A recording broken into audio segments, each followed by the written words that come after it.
Bismillahirrahmanirrahim. Assalamualaikum warahmatullahi wabarakatuh. Selamat siang, salam sejahtera bagi kita semuanya. Sore hari ini saya ingin berbicara dan menyampaikan hal-hal yang berkaitan, yang pertama mengenai COVID, kemudian nanti juga yang berkaitan dengan ekonomi, meskipun ini semuanya berada pada posisi yang ketidakpastian. Yang pertama yang berkaitan dengan COVID. Perkembangan kasus harian COVID ini memang betul-betul sulit diduga.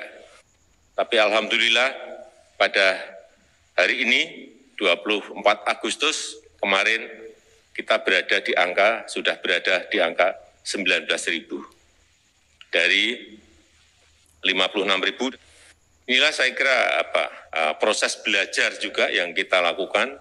Saya tahu pun beberapa negara yang kita nilai berhasil melakukan pengendalian dan kita coba untuk kita modifikasi di sini dalam rangka pengendalian di negara kita Indonesia. Kemudian mengenai perkembangan BOR, keterisian tempat tidur di rumah sakit. Di Mei kita pernah mencapai 29%. Pertengahan Mei. Kemudian melompat di Juli sampai hampir 80%. Hari ini kita sudah bisa turunkan lagi menjadi 30%. Ini alhamdulillah. Ini juga patut kita syukuri. Semua bekerja, TNI, Polri, Kementerian, BUMN, pemerintah daerah, semuanya rame-rame. Sekarang ini kita angka kesembuhan sudah di atas rata-rata dunia, yaitu 89,5%, Indonesia di 89,97%. Yang masih belum bisa kita selesaikan, yang selalu saya sampaikan ke Menteri Kesehatan, selalu saya sampaikan ke pemerintah daerah, urusan angka kasus kematian harus betul-betul ditekan terus. Kemudian juga peringkat vaksinasi. Kita ini dari kurang lebih 220 negara. Peringkat kita ini nggak jelek-jelek amat sih. Kalau dihitung dari jumlah orang yang divaksin sampai hari ini kita sudah nomor 4. India nomor 1, nomor 2 Amerika, nomor 3 Brasil, kita nomor 4 Indonesia. Kemudian kalau berdasarkan total suntikan, kita nomor 7 sudah sampai hari ini sudah disuntikkan 91,9 juta dosis yang kita suntikkan. Kita kalah dengan Jerman, dengan Jepang, dengan Brasil, dengan Amerika, dengan India, dengan RRT. Kemudian berkaitan dengan ekonomi. Ini memang memainkan gas dan rem, karena memang kalau kasusnya turun, ekonomi itu pasti naik. Kalau kasusnya naik, ekonominya pasti turun, udah rumusnya itu. Nah itu mencari equilibrium, mencari keseimbangan, disitulah yang sebetulnya paling sulit. Disesuaikan dengan keadaan lapangan yang juga medan di Indonesia tidak mudah karena berpulau-pulau dan untuk distribusi vaksin saja, untuk distribusi obat-obatan saja memerlukan waktu yang tidak sedikit. Jadi alhamdulillah di kuartal pertama 2021 dari minus 0,7, di kuartal kedua kita sudah meloncat ke 7,07, 7,1%. Kemudian inflasi juga relatif terkendali. Kalau kita bandingkan dengan negara-negara lain, inflasi kita masih relatif terjaga di 1,5%. Kemudian kalau kita lihat indikator-indikator di lapangan maupun angka-angka, ekspor kita juga di kuartal kedua naik 31,8%. Ekspor kita, baik ekspor di bidang pertanian yang kita juga kaget ada sebuah kenaikan yang lumayan signifikan dan ekspor barang-barang yang lain. Saya kira ini buat kita optimis. Konsumsi masyarakat misalnya di kuartal 2 kemarin juga berada di 5,9. Investasi di 7,5%, tumbuh sangat baik. Dan kalau kita lihat terakhir, saya kemarin baru melihat minggu terakhir, indeks kepercayaan pemerintah itu juga naik. Dari 97,6 kemudian menjadi 115,6.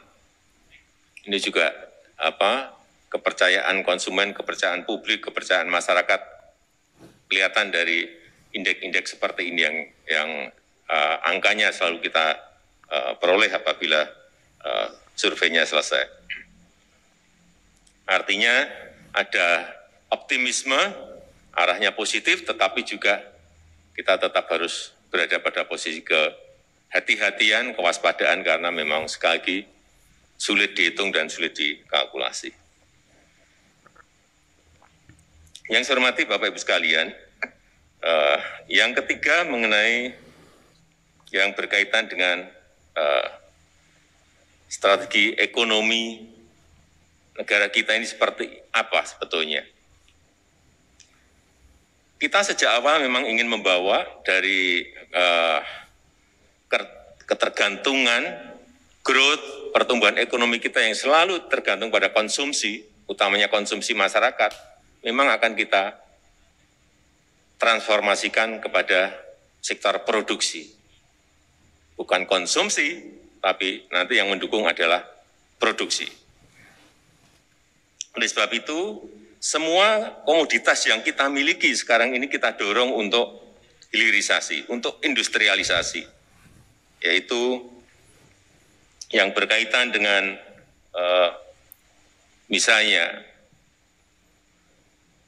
nikel yang ke depan saya kira dalam waktu 3 tahun ini atau maksimal 4 tahun ini semuanya akan berubah menjadi barang jadi, dan juga yang paling penting adalah di lithium baterai listrik, baterai mobil listrik. Ini yang nanti akan menyebabkan nilai tambah di industri ini menjadi meningkat sangat besar. Dan juga boksit juga sama, akan kita hilirisasi dan sudah mulai ekspor. Pabriknya sudah jadi dan sudah mulai ekspor. Juga saya kira nanti komoditas yang lain juga sama. Kelapa sawit yang turunannya sampai banyak sekali, semuanya memang harus dihilirisasi semua. Sehingga nilai tambah itu ada di dalam negeri. Termasuk hal-hal yang berkaitan dengan pertanian, seperti porang. Porang ternyata bisa dibuat apa saja. Dan nanamnya mudah sekali. Tanah yang kayak apapun dia bisa hidup.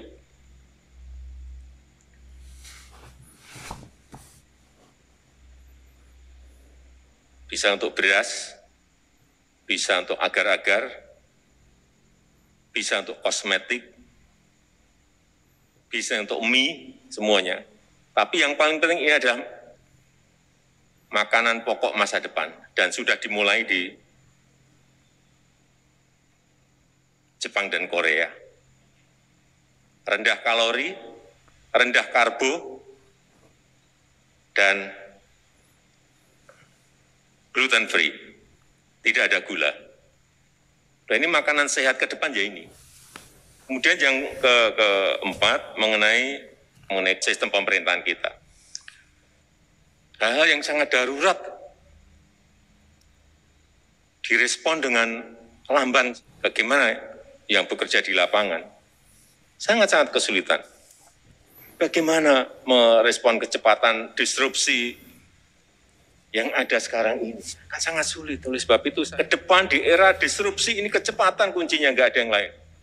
Negara sebesar apapun, sekaya apapun kalah dengan yang namanya negara yang memiliki kecepatan, terutama dalam kecepatan memutuskan. Saya rasa itu yang bisa saya sampaikan pada kesempatan yang baik ini. Lagi terima kasih atas kehadiran Ibu dan Bapak semuanya pada acara sore hari ini. Kalau ada hal-hal yang ingin disampaikan, kami persilahkan. Assalamualaikum warahmatullahi wabarakatuh. Barusan telah disampaikan oleh Bapak situasional kondisi yang namanya berjalan dari negara kita tercinta Republik Indonesia. Apa yang Bapak Presiden tadi katakan, kalau Bapak belum lupa, kita pernah berbincang mengenai pandemi dan vaksinasi ini. Waktu bertemu saya bilang, Bapak jangan yang tegar, saya bilang ini tidak hanya kita saja, seluruh dunia. Kita belum tahu kecepatan antara vaksinasi dan artinya sebagai bagian dari pengobatan dan meruntuhkan virus ini berapa lama. Memang disebut ini saling berkejaran. Makanya menjadi ada banyak varian. Kita sudah sampai pada sebuah varian Delta. Tapi yang paling penting sebenarnya inti daripada persoalan itu adalah satu, kedisiplinan dari masyarakat dan pengetahuan singkat dari masyarakat bahwa sebetulnya vaksin itu bukan obat, tapi membuat imunitas kita menjadi tinggi. Mengapa ada yang sudah divaksin bertanya, kok kena lagi? Karena ya sudah lupa kehati-hatian yang sangat populer sekarang adalah prokes. Itu sangat benar Bapak, kita sudah benar. Makanya saya bilang saya dukung Bapak, jalur kita sudah betul. Apa yang membuat kita bisa seperti tadi Bapak katakan itu? Karena kita ini menurut saya punya Pancasila. Pancasila kalau di lapangan tuh gotong royong. Alhamdulillah. Lalu bagaimana kondisi ekonominya? Saya sangat yakin. Tapi yang tolong dianjurkan terus adalah masyarakat ya harus tetap prokes. Untung sudah ada surat vaksinasi. Nah itu juga sebuah bagian yang saya bilang sangat efektif. Nah di sisi ekonomi kalau menurut saya, kalau ini segera rakyat mengetahui bahwa vaksinasi ini memang bisa sangat berperan, tapi tetap dengan prokes, kan begitu nih yang mesti diomongkan. Maka yang namanya kehidupan ekonomi meskipun belum berjalan secara penuh dapat dilakukan. Saya yakin itu. Tadi kita sudah mendapat paparan dari Presiden tentang keadaan COVID, bahwa penanganannya bisa dikatakan cukup efektif dan kita optimis. Bahayanya adalah bahaya dunia, bahaya seluruh manusia, tapi kita mampu menghadapi dan memang kita harus menghadapinya. Jadi kami rasa bahwa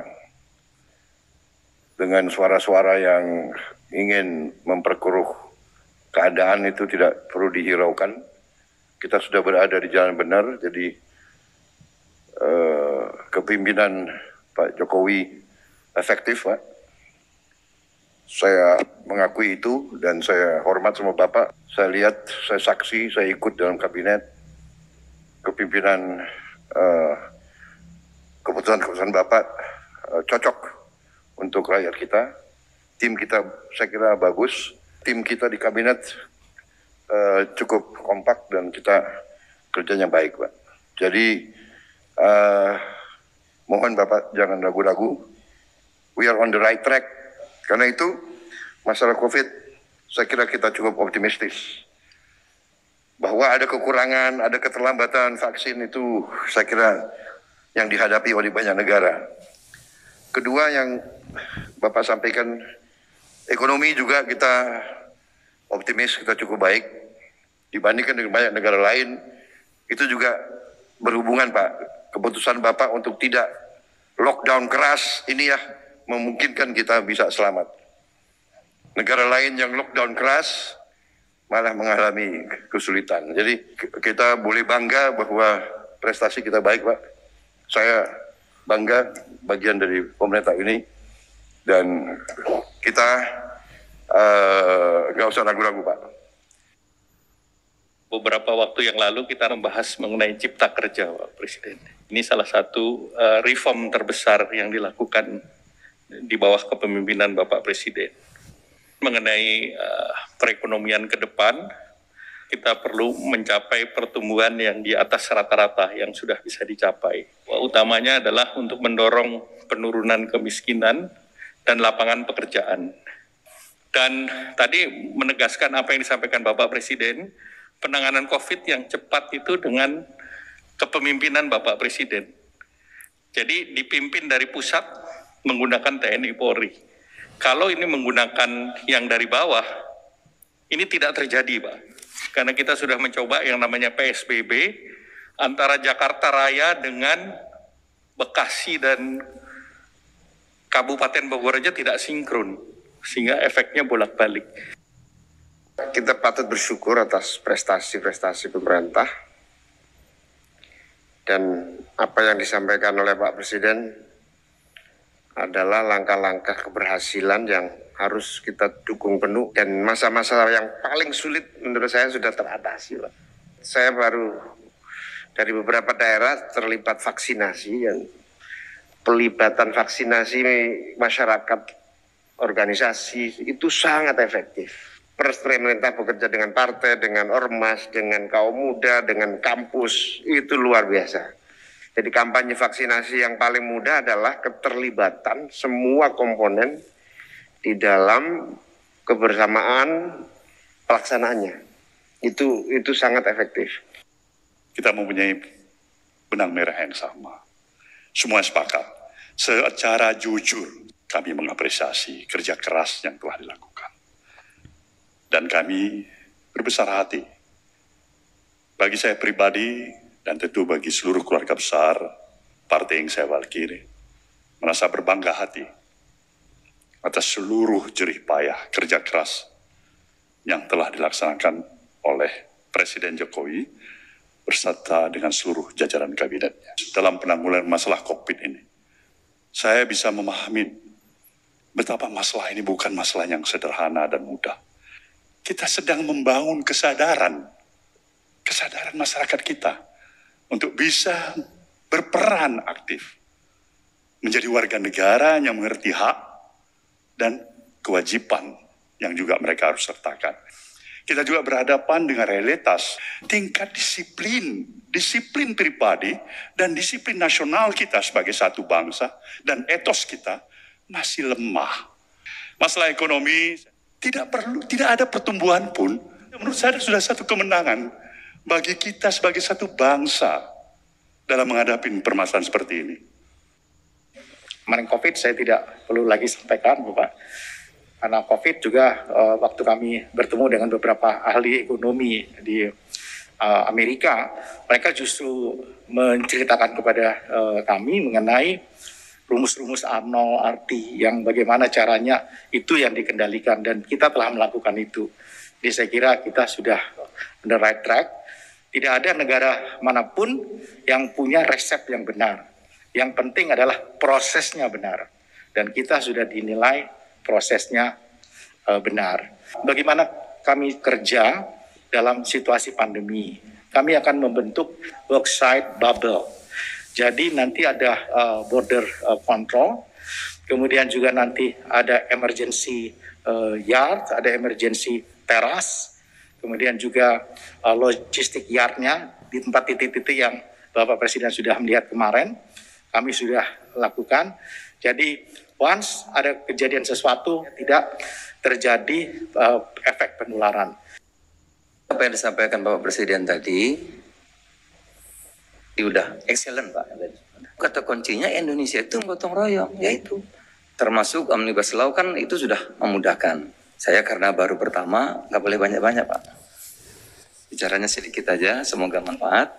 Sekali lagi terima kasih atas kesempatan diberikan Bapak Presiden.